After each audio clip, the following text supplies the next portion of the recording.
The visual is not important here. The music is not important here. The voice is not important here.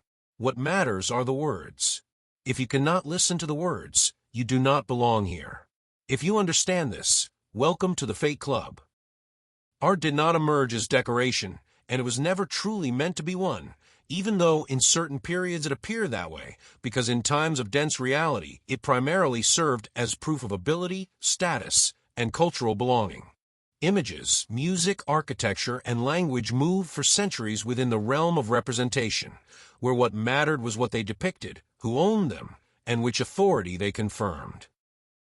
In this state, art was readable, graspable, and framed, so it could be owned, evaluated, and compared, much like other products of human activity. But as the linear perception of reality gradually dissolves, the function of creation changes as well, ceasing to serve the external gaze and beginning to act directly on the inner interface of perception. In a space where reality is processed less through meaning and more through resonance, art stops being a carrier of messages and becomes the very process of tuning. It is no longer about what a work says, but about what it shifts, slows down, or completely erases within person. Art thus gradually behaves like an elevator that has no buttons, no target floors, and no visible mechanism, yet still changes the position of consciousness without the need for explanation. A person does not stand inside it as an observer, but as a medium through which the movement takes place. In the environment referred to as 5D, the very way of engaging with creation changes because consciousness no longer seeks stimulation, emotion, or narrative, but a state.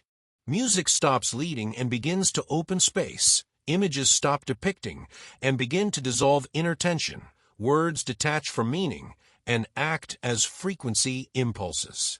Creation is not interpreted but absorbed, much like light or silence.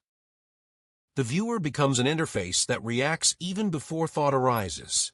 Gradually, the need to understand art fades because understanding belongs to an old mode of processing reality, where everything was classified, named, and sorted. The new mode of contact is more direct, quieter, and less controllable, which makes certain forms of art appear empty, unfinished, or disturbing to those who still expect structure. This emptiness, however, is not an absence of content, but a space in which consciousness can move without resistance. Art here does not offer answers, but releases the inner pressure to ask questions. At this point, a deeper layer begins to appear, where art touches not the mind, but the core of experience itself. Through art, a window into the human soul opens, and this in turn is an expansion tool into the ascending elevator of today's era. This window is not a metaphor in a romantic sense, but a functional opening through which consciousness can breathe a space it did not previously know.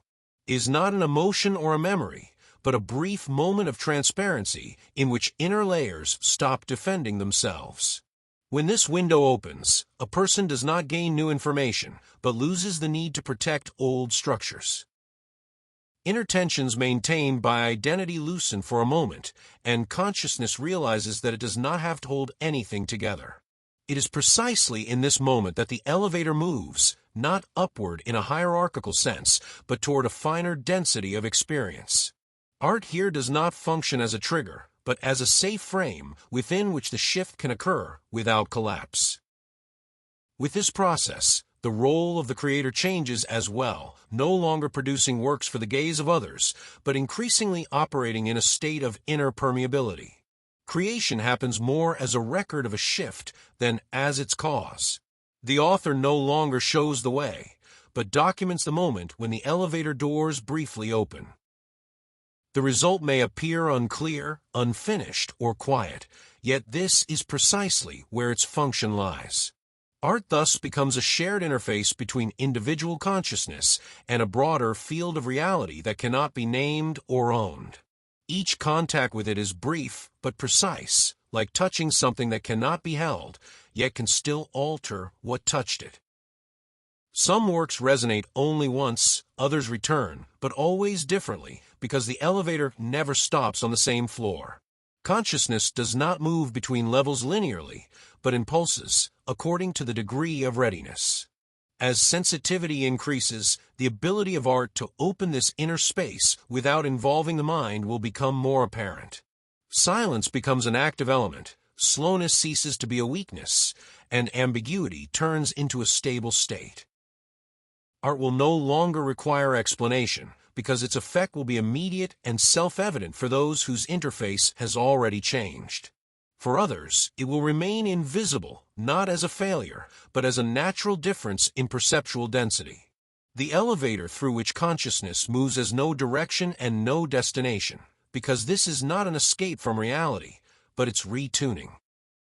There are no higher or lower floors, only different ways of processing presence. Art in this process does not lead, but stabilizes the transition between states. It does not explain, persuade, or leave instructions behind.